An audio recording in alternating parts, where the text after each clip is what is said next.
Welcome to G Fun Facts Online. Imagine you're walking down a busy street and you see someone stumble and fall. What do? Now imagine the same scene, but the street is completely empty, just you and the person on the ground. Does your response change? For most of us, it does. This isn't about being a good or bad person. It's about a powerful psychological phenomenon known as the bystander effect. It's the unsettling, but extensively documented tendency for individuals to be less likely to offer help to a victim when other people are present. The more people there are, the less likely it is that any single one of them will intervene. Today, we're going to unpack why this happens, how it's been supercharged in our digital age, and most importantly, what we can do to fight it. The concept of the bystander effect was thrown into the public spotlight by the tragic murder of a woman named Kitty Genovese in New York City in 1964.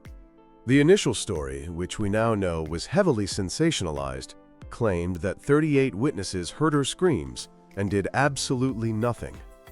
While later investigations clarified that the reality was more complex, the incident horrified the public and sparked a wave of crucial research by social psychologists Bystander and John Darley. They wanted to understand the anatomy of inaction. What they discovered was a 5-step process our brains go through before we decide to help. We have to notice the event, interpret it as an emergency, assume personal responsibility, know how to help, and finally, make the decision to step in. The presence of other people can create powerful roadblocks at every single one of these stages. Bystander and Darley identified 3 key psychological forces that work together to keep us frozen in place. The first, and most famous, is diffusion of responsibility. This is the simple, powerful thought: someone else will surely do something. When multiple people witness an emergency, the sense of personal responsibility gets diluted, spread thinly across the entire group. Each individual feels less obligated to act because they assume others will. The more people in the crowd, the thinner that slice of responsibility becomes for any one person. Think about it in a less dramatic context. If you're in a video conference with 50 people, and the speaker asks a general question, how likely are you to be the first one to unmute and answer? Most of us wait, assuming someone else will. Now, what if it's just you and one other person? The pressure to respond is much higher. That's diffusion of responsibility in action. The second force is social influence and pluralistic ignorance. In ambiguous situations, we are social creatures who look to others for cues on how to behave. If you see smoke seeping from under a door but everyone else in the hallway is just walking by, you might second-guess your own senses. Their inaction signals to you that it's probably not an emergency. This is pluralistic ignorance, a situation where most people in a group privately disagree with a norm, but incorrectly assume that everyone else accepts it, so they go along with it. Everyone is looking at everyone else for a reaction, and when no one reacts, the collective conclusion is that no action is needed. The group's calmness overrides individual concern. The third piece of this psychological puzzle is evaluation apprehension. This is our deep-seated fear of being judged by others. We worry about overreacting, misinterpreting the situation, and looking foolish. What if it's not a real emergency? What if they don't actually need help? What if I try to help and make things worse? The presence of an audience amplifies this self-consciousness, making us hesitate for fear of social embarrassment. Together, these 3 forces, diffusion of responsibility, pluralistic ignorance, and evaluation apprehension, create a powerful cocktail of inaction. It's a phenomenon that isn't just about life or death emergencies. We see it every day in how people respond to bullying, harassment, and misconduct in schools, in workplaces, and especially online. And that brings us to the modern frontier of this effect, the digital world. The internet and social media have created the digital bystander effect. It's the same core psychology, but with new factors that can make inaction even more likely. The most significant new factor is anonymity.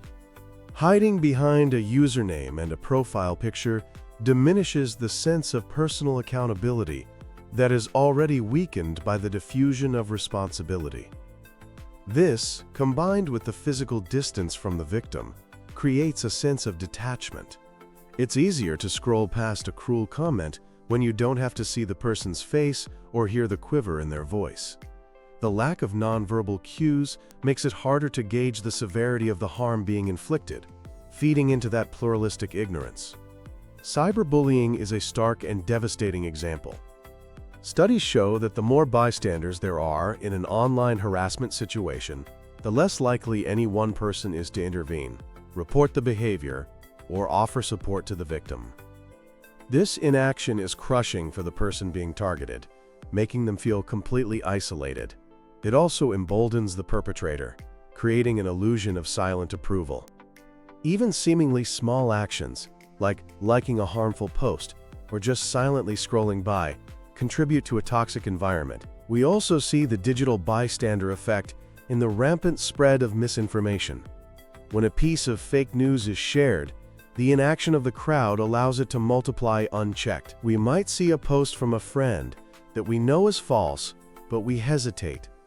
We assume someone else will fact-check it, someone else will post a correction in the comments. We diffuse our responsibility, and as a result, the falsehood spreads like wildfire, with very real consequences for everything from public health to political stability. However, the digital world isn't just a landscape of apathy. The same platforms that enable the bystander effect can also be used to mobilize help. Social media has been instrumental in raising awareness and organizing collective action for countless social causes. This shows us that a positive bystander effect is possible. So how do we break the spell? How do we move from being passive bystanders to active participants in the well-being of others? The journey starts by becoming an upstander. The first and most critical step is simply awareness. Just by listening to this podcast, you are already arming yourself against the bystander effect. Understanding these psychological forces helps you recognize them when they're happening, both in yourself and in the group around you.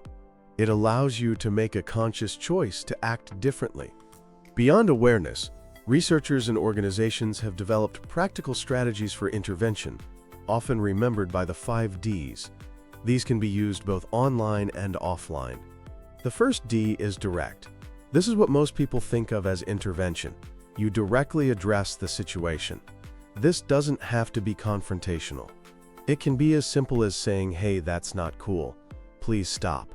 Or asking the person being targeted, "Are you okay? Do you need help?"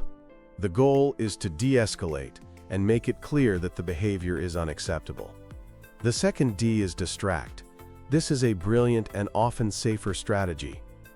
You create a diversion to interrupt the harmful behavior.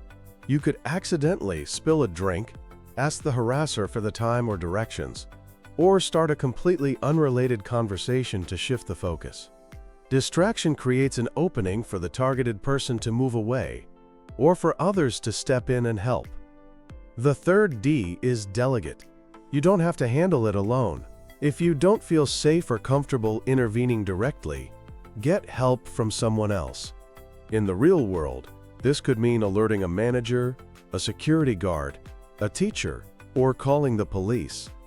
Online, it means using the report button.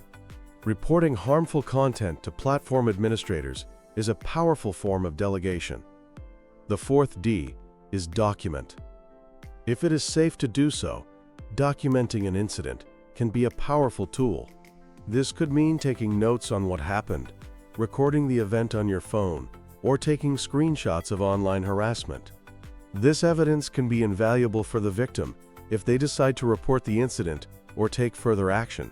Always prioritize your own safety and the victim's consent when documenting. The final D is delay. Sometimes, it's not possible or safe to intervene in the moment. That doesn't mean you can't help. You can check in with the person who was targeted after the incident is over. Ask them if they're okay. Offer to sit with them. Let them know that what happened wasn't right and that they're not alone. This act of validation and support can make a world of difference. To truly foster a culture of intervention, this responsibility also falls on our institutions. Schools need to teach bystander intervention skills, creating a climate where students feel empowered to stand up for their peers. Workplaces need to implement clear policies and training to combat harassment, ensuring employees feel safe to speak up without fear of retaliation. And tech companies have a fundamental duty to create safer online environments. They must invest in better content moderation, create transparent and easy-to-use reporting systems, and design their platforms in ways that encourage pro-social behavior, not passive consumption. Now, it is important to note that the bystander effect is not an absolute law. Recent research has shown a more nuanced picture.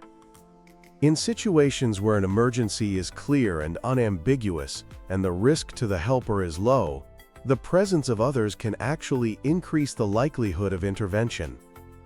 When we know someone is having a heart attack, a crowd doesn't stop us. It provides a pool of potential helpers.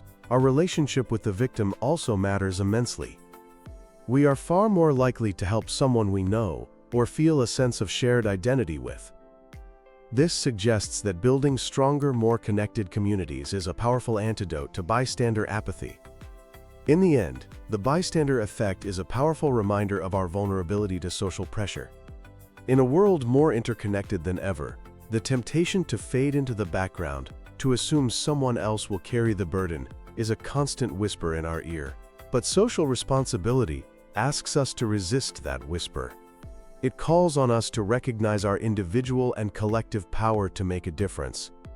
The choice to act, to speak up, to offer a helping hand, is not always easy. It requires courage and empathy.